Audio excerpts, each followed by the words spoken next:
നമസ്കാരം. ലാലിത് ദേവസ്ഥാനത്താണ്. എല്ലാവർക്കും ലാലിത് ദേവസ്ഥാനം മൂർത്തികളുടെ അനുഗ്രഹം ഉണ്ടാവട്ടെ. ഞാൻ ഇന്ന് പറയാൻ ഉദ്ദേശിക്കുന്ന കാര്യം എന്താണെന്ന് വെച്ച് കഴിഞ്ഞിട്ടുണ്ടെങ്കിൽ, എല്ലാവരും പറയുന്നൊരു കാര്യം തന്നെയാണ്. സ്വാമി, ഞാൻ അവിടെ പോയി ഇവിടെ പോയി അവിടെ അങ്ങനെ ചെയ്തു, ഗുരുവായൂർ പോയി അവിടെ ചെയ്യാവുന്ന പൂജകളൊക്കെ ചെയ്തു, കൊടുങ്ങല്ലൂർ പോയി, തൃശ്ശൂരുകാരനാണ്. അപ്പോൾ അവർക്ക് അവിടെ പോയി, പിന്നെ ഇതൊക്കെ പോയി, പിന്നെ പ്രശസ്തമായിട്ടുള്ള വിഷ്ണു മായ ക്ഷേത്രത്തിലൊക്കെ ഞാൻ പോയി അതൊക്കെ ചെയ്തു, അവർ പറയണ പൂജകളൊക്കെ ചെയ്തു, എല്ലാം ചെയ്തു. എന്നിട്ട് പോലും എനിക്കൊരു മേൽഗതി വരുന്നില്ല തിരുമേനി. എന്താണെന്ന് നോക്കിയിട്ട് ഒന്ന് ശരിയാക്കി തരണം. ഇനിയിപ്പോൾ കരിങ്കുട്ടി ചാത്തനാണ് എനിക്കൊരു അഭയം എന്ന് പറഞ്ഞിട്ടാണ് വരണേട്ടോ. അപ്പം ഞാൻ ചോദിച്ചു ഇദ്ദേഹത്തിനോട്, ഇത് എത്ര നാളെ ഈ ഒരു പ്രശ്നം തുടങ്ങിയിട്ട്, നമ്മൾ ഇപ്പോൾ ഒരു രോഗം തുടങ്ങി കഴിഞ്ഞാൽ എന്നാണ് തുടങ്ങിയെന്ന് ചോദിക്കണ പോലെ ഞാൻ ചോദിച്ചത്, എത്ര നാളെ ഈ പ്രശ്നം തുടങ്ങിയിട്ട്. അപ്പോൾ ആളെടുത്ത വഴിക്ക് പറഞ്ഞു, 2 മാസമൊക്കെ ആയി കാണും, 2 മാസത്തിന് ശേഷമാണ് എനിക്ക് ഭയങ്കര പ്രശ്നങ്ങൾ എന്ന് പറഞ്ഞു. ആ ശരി, അപ്പോൾ ഒന്ന് ആലോചിച്ച് നോക്കണം കേട്ടാ. ഈ 2 മാസത്തിനകത്ത് ആൾ പോവാത്ത ക്ഷേത്രങ്ങളില്ലെന്ന് ചുരുക്കം. ഞാൻ ആളെ കുറ്റപ്പെടുത്തുന്നതല്ല. നമ്മൾ ഒരു കഷ്ടപ്പാട് വരുമ്പോൾ നമ്മൾ എവിടെയൊക്കെയാണ്, ഏതൊക്കെ ഡോക്ടർമാരെ കാണാൻ പറ്റും എല്ലാ ഡോക്ടർമാരെയും കാണും, എല്ലാ ചികിത്സകളും പരമാവധി എന്തൊക്കെ ചെയ്യാൻ പറ്റും ചികിത്സകൾ അതൊക്കെ നമ്മൾ ചെയ്യും. എന്നിട്ട് രക്ഷയില്ലാണ്ടാവുമ്പോഴാണ് വേറെ ആരെങ്കിലുമൊക്കെ പറഞ്ഞിട്ട് ഒരു സ്പെഷ്യലിസ്റ്റ് ആയിട്ടുള്ള ഒരു ഡോക്ടറെ കാണുമ്പോൾ. അതുപോലെയാണ് ഇവിടേക്ക് എത്തിയിട്ടില്ലെന്ന് തോന്നുന്നു. അപ്പോൾ ഇദ്ദേഹം പറഞ്ഞു, കാര്യമായിട്ട് പറഞ്ഞു, ഞാൻ എൻ്റെ ഒരു അടുത്തൊരു ക്ഷേത്രമുണ്ട്, ക്രിസ്ത്യൻസും കൂടിയാണ് കേട്ടോ. അപ്പോൾ ഇദ്ദേഹം എൻ്റെ അടുത്തൊരു ക്ഷേത്രമുണ്ട്, ആ ക്ഷേത്രത്തിൽ ഞാൻ വളരെ ക്ഷേത്രമാണ്, അവിടെ ഞാൻ അങ്ങനെ പോയിപ്പോൾ അവിടെ വളരെ ആകെ ശോഷിച്ചാകെ ചെറിയൊരു ക്ഷേത്രമാണ്. അവിടെ ഞാൻ നോക്കിയപ്പോൾ പായസം വയ്ക്കാനൊക്കെ ആയിട്ട് ഒരു ഉരുളി കുറവ് കണ്ടു. അപ്പോൾ പിന്നെ ഞാൻ പോയിട്ട് ഒരു പായസം വയ്ക്കാനുള്ള ഒരു ഉരുളി വാങ്ങിച്ചു കൊണ്ട് കൊടുത്തു. അത് കഴിഞ്ഞിട്ട് അവിടേക്ക് എന്തൊക്കെയോ കാര്യങ്ങളൊക്കെ സമർപ്പിച്ച് പ്രാർത്ഥിച്ചു. എന്നിട്ടും എനിക്ക് എന്നെ ദുരിതങ്ങളങ്ങനെ വിട്ടുമാറില്ല. ഒരു ക്രിസ്ത്യാനിയാണെന്ന് ആലോചിക്കണം കേട്ടോ ഒന്ന്. അപ്പം ഞാൻ ആൾ പ്രത്യേകം പറയുകയും ചെയ്തു, സ്വാമി, ഞാൻ ഉരുളി സമർപ്പിച്ചപ്പോഴും അത് സമർപ്പിച്ചപ്പോഴും ഓരോ കാര്യങ്ങൾ സമർപ്പിക്കുമ്പോഴും ഞാൻ എൻ്റെ പേരൊന്നും പറയാറില്ല. അതുപോലെ ആരെങ്കിലും ഗുരുവായൂർ പോകുന്നുണ്ടെന്ന് പറഞ്ഞത് തന്നെ അപ്പോൾ തന്നെ ഞാൻ എന്നിട്ട് അവിടേക്ക് വേണ്ട വെണ്ണയ്ക്ക് അതിനുള്ള കാശ് കൊടുത്തയക്കും, അങ്ങനെയുള്ള കാര്യങ്ങളൊക്കെ ഞാൻ ചെയ്യാറുണ്ടെന്ന് പറഞ്ഞു. അപ്പോൾ സമർപ്പണം. അപ്പോൾ ആൾ പ്രത്യേകം പറഞ്ഞു, എൻ്റെ ഉരുളിയിൽ എൻ്റെ പേര് എഴുതുക അങ്ങനെ കാര്യങ്ങളൊന്നും ഞാൻ ചെയ്തിട്ടില്ല, ഇനി അതുകൊണ്ടാവുമോ ഒന്ന് എന്നോട് ചോദിക്കണേ. ഇത് പറഞ്ഞപ്പോഴാണ് എനിക്ക് സമർപ്പണത്തിനെ കുറിച്ച്, ഇതാണ് എൻ്റെ ഏറ്റവും വലിയൊരു കുഴപ്പം. നമ്മളൊരു കാര്യം പറഞ്ഞു വരുമ്പോഴേക്ക് വേറൊരു കാര്യത്തിലേക്ക് തിരിഞ്ഞു പോവും, ഡൈവേർട്ട് ചെയ്ത് പോവും. സമർപ്പണത്തിനെ കുറിച്ച് പറയുകയാണെങ്കിൽ ഒരു കാര്യമുണ്ട്, അത് നിങ്ങളെല്ലാവരും കൂടി മനസ്സിലാക്കാൻ വേണ്ടിയിട്ടാണ് ഈ ഒരു കഥ പറയണത്.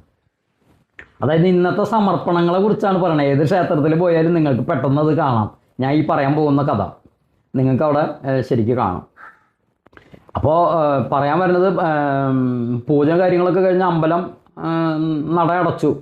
നടയടച്ച് കഴിഞ്ഞപ്പോഴാണ് ശിവനും പാർവതി, ഉമാദേവിയും ഉമ്മയും അമ്മയും അച്ഛനും ഗണപതി ഭഗവാനും സുബ്രഹ്മണ്യ സ്വാമിയൊക്കെ ആയിട്ട് ക്ഷേത്രത്തിലേക്ക് വരും. അപ്പോൾ പൂജകളൊക്കെ കഴിഞ്ഞല്ലോ, അപ്പോൾ എല്ലാ കാര്യങ്ങളൊക്കെ കഴിഞ്ഞ് അതിൻ്റെ മേൽനോട്ടത്തിനായിട്ട് ഇവർ രണ്ടുപേരും വന്നു. പിന്നെ പിള്ളേരെ കാര്യം പറയാനുണ്ടോ, പിള്ളേർ ഒക്കത്തിരിക്കില്ലല്ലോ, പിള്ളേർ അങ്ങോട്ടും ഇങ്ങോട്ടൊക്കെ കൊടുന്ന് ഓടിക്കൊണ്ട് നടക്കണം. അപ്പോൾ ചെന്ന വഴിക്ക് മഹേശ്വരൻ ചെന്ന് അവിടെ നിന്ന് ഇവരൊക്കെ കൂടി ചെന്ന് ക്ഷേത്രത്തിൽ ചെന്ന വഴിക്ക് തന്നെ അവിടെ വേറെ ആരോ വിഷ്ണുദേവനോ ബ്രഹ്മോ ആരോ അവിടെ വേറൊരാൾ നിൽക്കണ്ടായിരുന്നു. അപ്പോൾ മഹേശ്വരൻ എന്ത് ചെയ്തു, ഇവരെ രണ്ടുപേരും നിങ്ങൾ പോയി കറങ്ങിയിട്ട് വാ എന്ന് പറഞ്ഞിട്ട് ഇവരെ അടുത്തേക്ക് പോയി. ഈ വിഷ്ണുദേവനാണെന്ന് തോന്നണോ, അദ്ദേഹത്തിൻ്റെ അടുത്ത് പോയി കഥ പറയാനായിട്ട്, അവിടുത്തെ ഓരോ കാര്യങ്ങളെക്കുറിച്ച് ഡിസ്കസ് ചെയ്യാനായിട്ട് നിൽക്കുന്ന സമയത്ത് പിള്ളേരെ 2 പേരല്ലേ, 2 പേരും ഒന്നിനൊന്ന് ഇതുള്ള ആൾക്കാരല്ലേ, ഉമ്മയ്ക്ക് പിടിച്ചിട്ട് കിട്ടണില്ല. ഒരാൾ ഓടിപ്പോയിട്ട് കൊടിമരത്തേക്ക് കയറി. മുരുക ഭഗവാൻ കൊടിമരത്തിൻ്റെ മുകളിലേക്ക് കയറി. ഉമ്മയ്ക്ക് അങ്ങോട്ട് ദേഷ്യം വന്നു, സഹിക്കാൻ പറ്റാണ്ടായി. അപ്പോൾ ഉമ്മ അങ്ങോട്ട് ആക്രോശിച്ചു, നീ എവിടേക്ക് കയറണ, പൊത്തി പിടിച്ച് കയറണ, അത് നിൻ്റെ അപ്പൻ്റെ സ്ഥലമാണോ, അപ്പൻ്റെ കൊടിമരമാണോ എന്ന് വെച്ചു. അപ്പോൾ ആകെ മഹേശ്വരനും കൂടെ ആരാണ്ട് ഡിസ്കസ് ചെയ്യാൻ നിന്നിരുന്ന ദേവനും ആകെ പകച്ചു, ഇതെന്തത് ഇങ്ങനെ പറയണം, ഉമ്മ എന്താ ഇങ്ങനെ പറയണേ, ആകെ പരിഭ്രമിച്ച് നോക്കി. എന്താ ഉമ്മ നീ എന്താ പറ്റി ഉമ്മ നീ അങ്ങനെ പറയണേന്ന് വെച്ചു. നിങ്ങൾ നോക്കിയത് ചെയ്യണേ, അവനെ കൊടിമരത്തിൽ കയറിയ അത് അവൻ്റെ അപ്പൻ്റെ സ്ഥലമാണോ, ഞാൻ ചോദിച്ചത് ശരിയല്ലേ എന്ന് വെച്ചപ്പോൾ മഹേശ്വരൻ നോക്കിയപ്പോൾ കൊടിമരത്തിൻ്റെ താഴെ നോക്കിയപ്പോൾ ഇന്ന ആൾ വക ഇന്ന തറവാട്ടിൽ, എന്നിട്ട് ഒരു ഉദാഹരണം വേണമെങ്കിൽ ഞാൻ പറയാം, ചിറ്റിശ്ശേരി ബ്രഹ്മദത്തൻ മകൻ സൂര്യനാരായണൻ വക കൊടിമരം എന്ന് എഴുതി വെച്ചിട്ടുണ്ട്. അപ്പോൾ ശരിയാണല്ലോ, ഇതെൻ്റെ ഇല്ലല്ലോ. പിന്നെ അപ്പോൾ ഉമ്മ പറഞ്ഞാൽ എന്തിട്ട് തെറ്റ്. അപ്പോഴാണ് മനസ്സിലായത് അത് കൊടിമരം ഒരാൾ സമർപ്പിച്ചിട്ടുള്ളതാണ്. ഈ ബ്രഹ്മതത്വം എന്ന് പറഞ്ഞിട്ടുള്ള ആളുടെ മകൻ സൂര്യനാരായണൻ സമർപ്പിച്ചിട്ടുള്ളതാണ്. അപ്പോൾ ശിവൻ്റെ അല്ലല്ലോ ഈ പിള്ളേർ എന്തിനാ ഓടിക്കാറേണ്ട ആവശ്യം?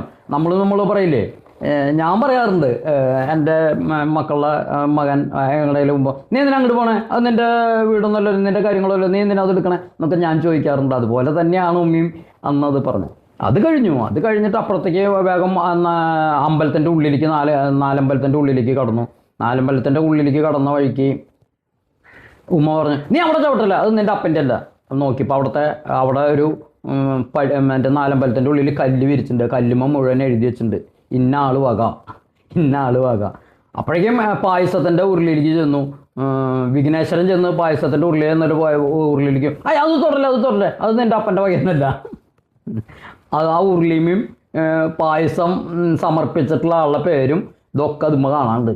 ഉരുളി സമർപ്പിച്ചിട്ടുള്ളത് വേറെ ഏതൊരു ഗൗരിയമ്മ എന്ന് പറഞ്ഞിട്ടുള്ളൊരു ഇന്ന തറവാട്ടിലത്തെ അത് എഴുതില്ലോ, ഇന്ന തറവാട്ടിൽ ഇന്ന ആള് മക ഉരുളി എന്ന് പറഞ്ഞ എഴുതില്ലോ, അങ്ങനെ എഴുതി വെച്ചിട്ടുണ്ട്.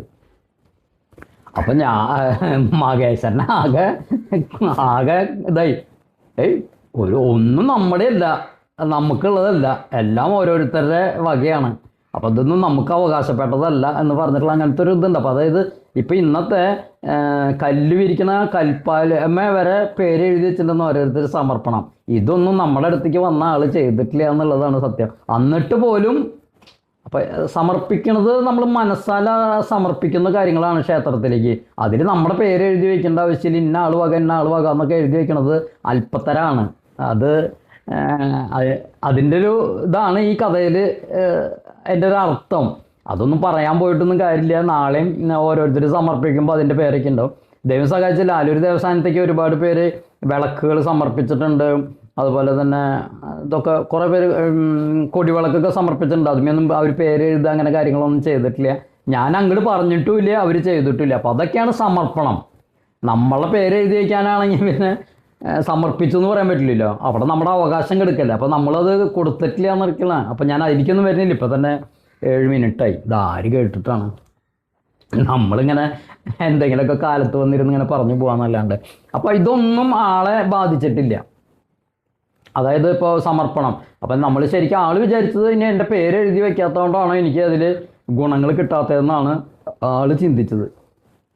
ഇതൊക്കെ കഴിഞ്ഞു ഞാൻ നോക്കി, കാര്യങ്ങളൊക്കെ നോക്കി കഴിഞ്ഞപ്പോൾ ഞാൻ പറഞ്ഞു, ഞാൻ എന്നും നിങ്ങളോടൊക്കെ പറയണ പോലെ ആ വരരുചിടിയും മറ്റേ പന്തിരി കൊല്ലത്തിൻ്റെ കഥ ഞാൻ പറഞ്ഞു കൊടുത്തു. കുറേ കുഴി കുത്തുന്നതിലല്ല കാര്യം, വെള്ളം കാണുന്ന കുഴി കുത്തുന്നതിലാണ് കാര്യം.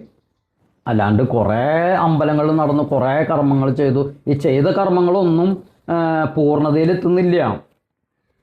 നമ്മൾ ഇന്ന് ഭഗവാനെ വിളിച്ചാൽ ഈ ഭഗവാന്റെ വിളി നമ്മൾ ഇവിടെ അല്ല, അത് എത്തണമെങ്കിൽ കുറച്ച് സമയമെടുക്കും. ഇന്ന് വിളിക്കണ ഒരു 6 മാസം മുൻപ് വിളിച്ചിട്ടുള്ള എൻ്റെ പ്രതിഫലനാണ് നമുക്ക് ഇന്ന് സംഭവിച്ചിട്ടുണ്ടാവുക. 6 മാസത്തിൻ്റെ പിറ്റേ ദിവസം വിളിച്ചിട്ടുള്ള എൻ്റെ പ്രതിഫലനാണ് നാളെ ഉണ്ടാവുക. അങ്ങനെ ഒരു ചാർട്ടായിട്ട് നമ്മൾ കണക്കാക്കി വയ്ക്കാൻ. അതായത് ഭഗവാന്റെ അടുത്ത് എത്താറാവണു. 2 മാസമായിട്ടുള്ളൂ ഈ അദ്ദേഹം ലോകം മുഴുവൻ ചുറ്റാൻ തുടങ്ങിയിട്ട്. ആ അദ്ദേഹം ഈ 2 മാസം, അതായത് ഇപ്പോൾ ഒരു എന്നോട് പറഞ്ഞു ഒരു വലിയൊരു ക്ഷേത്രത്തിൽ, വിഷ്ണുമായ ക്ഷേത്രത്തിൽ ഞാൻ പോയി. അവിടെ എൻ്റെ ഒരു സുഹൃത്തുണ്ട്, അവരങ്ങനെയാണെങ്കിൽ അതൊക്കെ കുറേ കാര്യങ്ങളൊക്കെ പറഞ്ഞു. അല്ല അതൊന്നല്ല, അതിലേക്ക് ഉണ്ട്. ഞാൻ അവിടെ പോയിട്ടൊരു പൂജ ചെയ്തിട്ടും ഒരു ഫലം ഉണ്ടായിട്ടില്ല. നിങ്ങൾ പ്രാർത്ഥിച്ചോളോട്ടോ എന്ന് പറഞ്ഞു എന്ന് മാത്രം, അത്രേ ഉള്ളൂ. ഇതുപോലെ ഒന്നും സംസാരിക്കാൻ ഒരാളെ പോലും കിട്ടിയില്ല അവിടെ. അതുകൊണ്ടാണ് ഞാൻ സ്വാമിയുടെ അടുത്തേക്ക് വന്നതെന്നൊക്കെ പറഞ്ഞു. ഞാൻ വലിയ ആളെന്നല്ല പറയണേ, സംസാരിക്കുക. എനിക്ക് വേറെ പണി തൊഴിലില്ലാത്തതിൻ്റെ പേരിൽ ആര് വന്നാലും കുറേ കാര്യങ്ങൾ അങ്ങനെ പറഞ്ഞതും ഇരിക്കും. നമ്മളിങ്ങനെ ഓരോ കാര്യങ്ങൾ നമ്മുടെ അറിവുകൾ ഷെയർ ചെയ്യും. അവർക്ക് ബോറടിക്കുമ്പോൾ അവർ പോവും. അതാണ് ഇവിടുത്തെ അവസ്ഥ. അപ്പോൾ എനിക്ക് സമയമില്ലാത്തതിൻ്റെ പേരിൽ ഞാൻ സംസാരിക്കണം. അവിടെ ആയിരക്കണക്കിന് ആൾക്കാർ വന്നുകൊണ്ടിരിക്കുമ്പോൾ അവരോട് സംസാരിക്കാൻ പറ്റില്ല. അവരുടെ നമ്പർ വെച്ചിട്ടും ടോക്കണൊക്കെ വെച്ചിട്ട് വേണം അവരോട് സംസാരിക്കാൻ. ഇപ്പോൾ ഏതോ ഒരാൾ പറയണ കേട്ടോ, അവിടെ ഒരു ബുക്കിംഗ് ആണ്, ഒരാഴ്ചക്കുള്ള ബുക്കിംഗ് ഒക്കെ കഴിഞ്ഞു സ്വാമി, അതുകൊണ്ടാണ് ഞങ്ങൾ ഇങ്ങോട്ട് വന്നതെന്ന് പറയുന്ന ഒരാൾ ഞാൻ ഇപ്പോൾ കഴിഞ്ഞ ദിവസം കണ്ടു. ഇവിടെ ഏതൊരു ക്ഷേത്രത്തിൽ പോയപ്പോൾ അവിടെ ബുക്കിംഗ് ആണ്, ബുക്കിങ്ങിന് മേലെ 20 ബുക്കിംഗ് ആണ്ട് എടുക്കുള്ളൂ എന്നൊക്കെ പറഞ്ഞു. അതുകൊണ്ടാണ് ഞങ്ങൾ പെട്ടെന്ന് ഞങ്ങൾക്ക് കാണേണ്ട ആവശ്യമുണ്ട്, അതുകൊണ്ടാണ് ഇങ്ങോട്ട് വന്നതെന്ന് പറയണം. അപ്പോൾ ഇവിടെ ബുക്കിംഗ്, ഇവിടെ പണി തൊഴിലൊന്നുമില്ല, ഇവിടെ ആരും വരാറൊന്നും ഇല്ലാത്തതിൻ്റെ പേരിൽ, എനിക്കതൊന്നും വിഷയമില്ലാത്തതിൻ്റെ പേരിൽ എനിക്കറിയാവുന്ന അറിവുകളൊക്കെ ഞാൻ നിങ്ങൾക്ക് ഷെയർ ചെയ്ത് തരണമെന്ന് മാത്രം. ഞാൻ പറഞ്ഞു വന്ന് മനസ്സിലായി. അപ്പോൾ ആൾക്ക് അതിൻ്റെ കൃത്യമായിട്ടുള്ള കാര്യങ്ങളൊക്കെ പറഞ്ഞു മനസ്സിലായി. ഇദ്ദേഹത്തിൻ്റെ വീട്ടിൽ പോത്തിറച്ചി വയ്ക്കുന്നുണ്ട്. അപ്പോൾ ഞാൻ പറഞ്ഞു ഇവിടെ കാര്യങ്ങളൊക്കെ ഞാൻ ശരിയാക്കി തരാം, 1 രൂപ ചിലവില്ലാണ്ട് എല്ലാ കാര്യങ്ങളൊക്കെ ശരിയാക്കി തരാം, ഞാൻ പറയുന്ന കാര്യങ്ങളൊക്കെ കൃത്യമായിട്ട് ചെയ്യണം. അപ്പോൾ ആൾക്ക് കുറച്ച് പൂജകൾ അയാളുടെ അടുത്ത് ചെയ്യേണ്ടതായിട്ടുള്ള ക്രിസ്ത്യൻസ് അല്ല, അപ്പോൾ അതിന് വേണ്ട ചെയ്യേണ്ടതായിട്ടുള്ള കുറേ കാര്യങ്ങളൊക്കെ അദ്ദേഹത്തിന് പറഞ്ഞു കൊടുത്തു. അതൊക്കെ കഴിഞ്ഞിട്ട് ഞാൻ പറഞ്ഞു പോത്തിറച്ചിയും കാളയിറച്ചിയും യാതൊരു കാരണവശാലും കഴിക്കരുത്. അല്ല സ്വാമി, അത് ഞാൻ അവിടെ പോയപ്പോൾ അവർ പറഞ്ഞല്ലോ കഴിക്കാമെന്ന് പറഞ്ഞല്ലോ. അവിടുത്തെ രീതി അതാണ്, ലാലൂർ ദേവസ്ഥാനത്തെ രീതി അതല്ല. അവിടെ നിങ്ങൾ ക്ഷേത്രത്തിലേക്ക് പോവുകയാണ് ചെയ്യണേ അല്ലേ? അവിടെ ക്ഷേത്രത്തിലേക്ക് പോണ സമയത്ത് നിങ്ങൾ ശുദ്ധിയായിട്ട് കുളിച്ചിട്ടൊക്കെ കുളിച്ച് ശുദ്ധിയായിട്ട് ഞാൻ പോയത്. അത് മതി, അവിടേക്ക് അത് മതി. അവിടുത്തെ ഭഗവാൻ നിങ്ങൾ ചെല്ലുമ്പോൾ മാത്രം നിങ്ങൾ കാണുന്നുള്ളൂ. ലാലൂർ ദേവസ്ഥാനത്ത് അങ്ങനെയല്ല. നിങ്ങളെ ഒരു തവണ വിളിച്ചു കഴിഞ്ഞാൽ നിങ്ങളുടെ കൂടെ നിന്ന് കാര്യം നടക്കുന്നത് വരെ കൂടെ നിന്ന് കാര്യങ്ങൾ നടത്തി വരും. വിളിച്ചുകൊണ്ടിരിക്കുകയാണെങ്കിൽ ഒരു നാണയം എടുത്തിട്ടാണ്, ഇവിടെ നാണയ സങ്കല്പമാണ്. ആ നാണയം എടുത്ത് ലാലൂർ ദേവസ്ഥാനം കരിങ്കുട്ടി ചാത്താന്ന് വിളിച്ച വഴിക്ക് നിങ്ങളുടെ അടുത്തേക്ക് വരും. ആ സമയത്ത് വരുന്നത് ഏത് വാഹനത്തിലാണ്? കാളപ്പുറത്താണ് വരുന്നത്. ആ സമയത്ത് നിങ്ങൾ കാളയിറച്ചിയും പോത്തിറച്ചിയൊക്കെ കഴിച്ചിരുന്ന് കഴിഞ്ഞിട്ടുണ്ടെങ്കിൽ സ്വാമി വരും. അവൻ വിളിക്കുന്നുണ്ട്, അവൻ്റെ അടുത്തേക്ക് ഒന്ന് പോവാ കയറിയ വണ്ടി എടുക്കുക എന്ന് പറഞ്ഞു. ആൾ വണ്ടി എടുത്ത് സ്റ്റാർട്ട് ചെയ്തു. അവിടെ പോയി നെത്താറാവുമ്പോഴാണ് അവിടെ നോക്കുമ്പോൾ ഇവൻ എൻ്റെ സഹോദരനാണല്ലോ കഴിച്ചിട്ടിരിക്കണേ, ഇവനെങ്ങനെയാണ് ഞാൻ സ്വാമീനെ എത്തിക്കുക? സ്വാമി ആളൊന്നുമില്ല, അവളെ ഇപ്പോൾ പോയിട്ട് കാര്യമില്ല എന്ന് തോന്നുന്നുണ്ട്. അങ്ങനെയാണെന്ന് പറഞ്ഞാൽ ആൾ വഴി തെറ്റിച്ച് ഇങ്ങോട്ട് കൊണ്ടിരില്ലേ? ഞാൻ പറയണതിൻ്റെ ഇത് മനസ്സിലായ? അതായത് സ്വാമീനെ കൊണ്ടുവരുന്ന വാഹനം, ആ വാഹനത്തിൻ്റെ സഹോദരനെയാണ് നിങ്ങൾ ഭക്ഷിച്ചിട്ടിരിക്കണേ. ഇനി ഞാൻ ചെന്ന് അന്യം കൂടി ഭക്ഷിച്ചാലോ അയാൾ? സ്വാമിയെ തിരിച്ചു പോന്നേ മതി. ഇവിടെ വന്നിട്ട് എന്നെ ചീത്ത പറയും, നീ എവിടേക്ക്, നീ ഇതൊന്നും പറഞ്ഞു കൊടുക്കാണ്ടാണോ നീ എന്നെ അങ്ങോട്ട് വിടണേ? അതിൻ്റെ കർമ്മദോഷം എനിക്ക് എങ്ങനെയുണ്ട്? പിന്നെ ഞാൻ അതിന് വേണ്ടി മഹേശ്വരൻ്റെ അടുത്ത് വളക്കുന്നതിൽ അത് പൂജ ചെയ്യാനും ഇതിനൊക്കെ ആയിട്ട് ഇപ്പോൾ എനിക്ക് ഇന്നിപ്പോൾ രുദ്രാഭിഷേകം ചെയ്യാൻ പോകണം. ഇന്നലെ മുട്ട ഇറക്കാണ്ട്, ഇന്ന് വെള്ളിയാഴ്ചയാണ്. മുട്ട ഇറക്കാൻ വന്നപ്പോൾ നമ്മുടെ ദോഷങ്ങൾ മാറ്റിയിട്ട് വേണം നമ്മൾ മറ്റുള്ളവരുടെ ദോഷങ്ങൾ മാറ്റാൻ വേണ്ടേ? ഞാൻ ഒട്ടച്ചേർന്ന ആളിയാരെ ആദ്യം തന്നെ നിർന്തലേക്കോട്ടെയാണ് അയച്ചു. പിന്നെ അവിടെ നിന്ന് അങ്ങോട്ട് കുറേ ജപം കാര്യങ്ങളൊക്കെ കഴിഞ്ഞിട്ട് വീണ്ടും ഒരു നാളികേരം എടുത്ത് കൊണ്ടുവന്ന് വൃത്തിയാക്കി അതൊക്കെ ചെയ്ത് പൂജിച്ചത് എൻ്റെ ദോഷങ്ങൾ പരിഹരിച്ച് അതിനുള്ള കർമ്മങ്ങളൊക്കെ ചെയ്ത് പരിഹരിച്ചതിന് ശേഷമാണ് ഞാൻ മറ്റുള്ളവരെ മുട്ട ഇറക്കുക. അല്ലാണ്ട് ഞാൻ എൻ്റെ ദോഷങ്ങൾ ഒരു ലോഡ് തലയിൽ നിൽക്കുക. അപ്പോൾ മുട്ട ഇറക്കുമ്പോൾ ആദ്യത്തെ മുട്ട എൻ്റെയാണ് ഇറക്കുക. മുട്ട ഇറക്കുമ്പോൾ ഞാൻ എൻ്റെ മുട്ട ഇറക്കിയിട്ടാണ് മറ്റുള്ളവരെ മുട്ട. അതായത് നമുക്ക് എന്തെങ്കിലും കർമ്മഫലങ്ങളൊക്കെ വരുമല്ലോ, ഈ കർമ്മഫലങ്ങളിലും കർമ്മദോഷങ്ങളിലൊക്കെ ദുരിതങ്ങളൊക്കെ മാറ്റിയിട്ട് വേണം നമ്മൾ മറ്റുള്ളവരെ മുട്ട ഇറക്കാൻ. അങ്ങനെ മുട്ടിറക്കിയപ്പോഴാണ് ഇന്നലെ എൻ്റെ ഇത് പറഞ്ഞപ്പോൾ ഞാൻ പറഞ്ഞു, സ്വാമി ഞാൻ നാളെ വന്നിട്ട് ഒരു രുദ്രാഭിഷേകം ഞാൻ ചെയ്തോളാം. അപ്പോൾ നമ്മൾ മുട്ടിറക്കുമ്പോൾ നമുക്ക് ഫലങ്ങൾ കാണില്ല. ഫലങ്ങൾ കാണുമ്പോൾ അതിൻ്റെ നോട്ടം മനസ്സിലാവും, ഇന്നതാണ് കാര്യം ഇന്നതാണെന്ന് മനസ്സിലായി കഴിക്കുക. അപ്പോൾ എനിക്കിന്ന് പോകണം. അപ്പോൾ ഇവരുടെ അടുത്ത് ഞാൻ പറഞ്ഞു കൊടുത്തില്ല. സ്വാമി തിരിച്ചു വന്നിട്ട് പറയും, നീ എന്താ അവനോട് അത് പറഞ്ഞു കൊടുക്കാതിരുന്നേ? അവിടെ അവൻ കാളർച്ചയും പോത്തിറച്ചിയൊക്കെ കഴിച്ചു കഴിഞ്ഞിട്ടുണ്ടെങ്കിൽ എൻ്റെ വാഹനം അവിടേക്ക് എത്തിക്കുമോ? എന്നിട്ട് ഞാൻ ചെന്നിട്ട് അവിടെ നിന്ന് മടങ്ങി വരും സമയമില്ലാത്ത സമയത്ത്. നിനക്ക് വേറെ പണിയൊന്നുമില്ല, നീ നിനക്കൊരു ഉത്തരവാദിത്തം ഇല്ലേ? എന്നാൽ നിനക്ക് കിടക്കട്ടെ എന്ന് പറഞ്ഞിട്ടൊരു വന്നതിൻ്റെ പണിഷ്മെൻറ്റ് നിനക്ക് കിടക്കട്ടെ എന്ന് പറഞ്ഞു. ആ ദുരിതം ഞാൻ പിന്നെ മഹേശ്വരൻ്റെ അടുത്ത് തൃപ്രയാർ അമ്പലത്തിലും അവിടെ ഇവിടെയൊക്കെ പോയിട്ട് തീർക്കാൻ നടക്കണം. ഞാൻ പറഞ്ഞതിൻ്റെ അർത്ഥം മനസ്സിലായ? അപ്പം നമ്മളൊക്കെ ഒരു കാര്യം പറയുമ്പോൾ അത് നടക്കാൻ വേണ്ടിയിട്ടാണ് പറയണത്. അതൊക്കെ അതിൻ്റേത് കൃത്യമായിട്ടുള്ള ചിട്ടാവട്ടങ്ങളോട്. അപ്പോൾ ഇദ്ദേഹം ഇതൊക്കെയാണെന്ന് അവിടെ മീൻ കഴിക്കേണ്ട ഇറച്ചി കഴിക്കേണ്ട ഒന്നല്ലല്ലോ. ഒരു ദേവസ്ഥാനത്ത് പോത്തിറച്ചിയും കളയിറച്ചിയും കഴിക്കാൻ പാടില്ല. അതായത് ഭഗവാൻ നിങ്ങളുടെ അടുത്തേക്ക് വരികയാണ് ചെയ്യണത്. മറ്റുള്ളവർക്കൊക്കെ നിങ്ങൾ ക്ഷേത്രത്തിലേക്ക് പോവുകയാണ് ചെയ്യണത്. നിങ്ങൾ ഗുരുവായൂർ അമ്പലത്തിൽ കൃഷ്ണനെ വിളിക്കുന്നുണ്ട്, നിങ്ങളെന്നും വ്രതം എടുത്തിട്ടാണോ നടക്കുന്നത്? അല്ല, ആ കൃഷ്ണൻ്റെ അമ്പലത്തിലേക്ക് പോകുന്ന സമയത്ത് മാത്രം വ്രതം എടുക്കണം. അത് മതി. അവിടെ പറയണില്ല നിത്യം. ആ സമയത്ത് ശബരിമലയ്ക്ക് പോകണമെങ്കിൽ എന്ത് വേണം? 41 ദിവസം വ്രതം എടുത്തിട്ട് വേണം പോകണമെങ്കിൽ, അല്ലേ? ഇവിടെ നിങ്ങളുടെ കാര്യം നടക്കാനല്ലേ നിങ്ങൾ ഇങ്ങോട്ട് വരണേ. ഇപ്പോൾ ഒരു ഡോക്ടർ ഒരു രോഗം നിശ്ചയിച്ചു കഴിഞ്ഞിട്ടുണ്ടെങ്കിൽ അതിന് ഇന്ന സാധനം ഭക്ഷണം കഴിക്കാൻ പാടില്ല, തൈര് കഴിക്കാൻ പാടില്ല എന്ന് പറഞ്ഞാൽ തൈര് കഴിക്കാൻ പറ്റുമോ? പിന്നെ കഴിക്കുമോ? കഴിക്കാൻ ഡോക്ടർ വെറുതെ പറഞ്ഞാവും.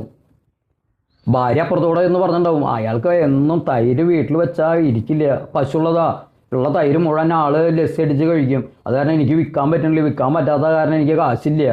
അപ്പോൾ ഒന്ന് ഡോക്ടറെ ഒന്ന് പറയാൻ പറഞ്ഞാൽ ഡോക്ടർ ആ തൈര് കഴിക്കരുതാന്ന് പറഞ്ഞു. പിന്നെ അയാൾ ജീവിതത്തിൽ തൈര് തൊട്ട് നോക്കുമോ? ഇല്ല. അതുപോലെയൊക്കെ തന്നെയാണ് നമ്മുടെ കാര്യം നടക്കാൻ വേണ്ടിയിട്ടല്ലേ ക്ഷേത്രത്തിലേക്ക് വരണേ. കാര്യം നടക്കാൻ വേണ്ടിയില്ലേ, ചെലവൊന്നുമില്ലല്ലോ. ഇനിയിപ്പോൾ ബീഫ് കഴിച്ചില്ല, പോത്ത് കഴിച്ചില്ല, കാള കഴിച്ചില്ല എന്ന് വെച്ചിട്ട് നമ്മൾ മരിച്ചൊന്നും പോയില്ല. ഞാൻ നോക്കിയാൽ ഓരോ ദിവസം വീർത്ത് വരിക എന്ന് പറയണ കേട്ട് പലരും.